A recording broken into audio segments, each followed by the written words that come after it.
What's up YouTube? Today I'm finally going to show you how to create a lookup table using Adobe Photoshop.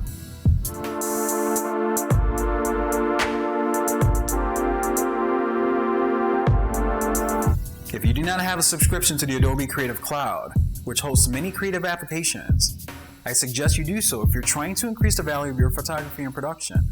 The prices vary, but at the very least you can get your own copy of Photoshop along with Lightroom for $10 a month. If you see yourself or your business needing to step up its marketing campaigns and materials, the Creative Cloud with all apps may be the right investment for you. It does come at a premium per month, but you can expense it at the end of the year if you're a business owner. So keep that in mind. If you're ready, let's head over to Photoshop. First, we're going to open our image in Photoshop. You should have white balance the image to the best of your ability on set. Refer to my other video before you create a lookup table, which gives instruction on how to set up your white balance before you shoot. The quickest way to white balance in Photoshop is to select the curves option inside the adjustment layer settings menu, located at the bottom right of your panel. Select the gray point eyedropper or the middle eyedropper of the two and select a white or gray value on your image. For this particular photo, I'm going to select my subject's eyeball. Believe it or not, this is also a quick and dirty way to white balance your scene if you didn't have a gray card available on set. Obviously, adjust this as needed. Once applied, you'll see a shift in the histogram lines between the RGB channels. This is a perfect leeway to my next point. In order to create a lookup table, all you need to use are adjustment layers. Honestly, it's that simple. As we continue, I'm going to select the color balance option in the adjustment layer settings menu, and I'm going to shift the magenta's midtone colors to the left by 3 to 5 increments. The reason I do this is because the camera sensor's color sampling leans a bit to the green side. It can make the subject look ill at times. Your camera may be different, so I encourage you to play with the settings that best fit your needs. Now I'm going to select the Hue and Saturation option in the adjustment layer settings menu. I'm going to shift the hue slider to the left about 10 increments. This sets me up for the teal-orange look. Tones that are yellowish will appeal more orangey, and the dark tones will lighten to a bluish hue. Changing the master hue in this way can distort the skin tones to be more red and unappealing. To combat this, so what we need to do next is to shift the red tones back to its original position without disturbing the other tones that were shifted. We're going to do this by opening the master tab and selecting the red channel. You'll notice the hue has reset to 0 because the master controlled all the RGB channels. But now we're isolating the color in the individual channel by changing its hue, again by 10 increments to the right to offset the master. Now his skin tones are looking normal again, but everything else remains the same. Let's go back into the adjustment layer settings menu and select the curves adjustment, giving us 2 in our layer panel. You can name the first one white balance by double clicking on the text to keep your workflow management tidy. Open the RGB channel and then change it to the red channel. There are 2 points shown at each end of the curve line. The bottom left deals with the darks and the upper right deals with the highlights displayed here. If you want, you can adjust the midtones in the individual channel by adding another point by selecting anywhere in the middle of that line.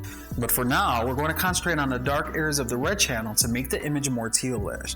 Just pull the bottom right point to the right and keep it along the bottom of the histogram.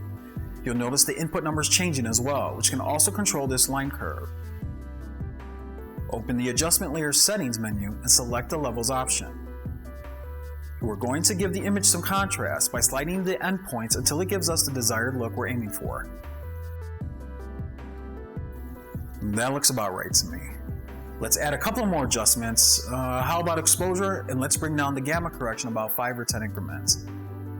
That's decent for this tutorial. And let's add a channel mixer adjustment layer to give a bleach bypass feel. Go to preset menu and switch the default to blue, and change the opacity to about 20 to 25% to reduce the reddish vibrance in the shot.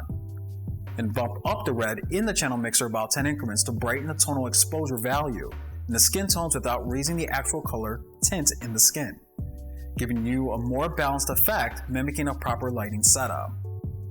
Let's go ahead and turn all the adjustments layers on and off to compare the before and after. You can do this by selecting Alt plus the eyeball tab on the original pictures layer. I'm going to set this up side by side so you can see the difference.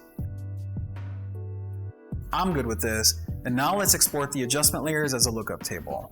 Located at the top of the Photoshop menu is File, Edit, Image, Layer, and so on. You're going to select File and scroll down to where it says Export. You'll then see Color Lookup Tables. Choose Color Lookup Tables. You'll want to increase the quality to 64 high and check the cube box under Formats. Leave everything else as is and select OK. Save it to a folder dedicated to any and all lookup tables you created or gathered and name the LUT. In this case, I'll be adding the word LUT at the end of the file name and press Save. Now to double check that everything looks good and is good to go, we're going to turn off all the layers. Open the Adjustment Layer Settings menu and select the Color Lookup option. Open the 3D LUT file menu and click on the checkmark Load 3D LUT option. Find the lookup table you created and select. Give it a few seconds, and there it is. You have created a LUT for future use in Adobe Premiere, After Effects, and Davinci Resolve. However, a quick side note to remember, once a LUT is created, it's a baked file, which means you don't have the ability to do undo specific adjustment layers that you use to make the lookup table. So I suggest saving a PSD file with all of your adjustment layers for future reference or modification. Again, if you would like for me to use your image still or footage for my next tutorial, please comment below, and if this video gets 2,000 likes, I will post a downloadable link in the description below with the LUT I created using this tutorial. To learn more tips, tricks, and techniques, don't forget to subscribe.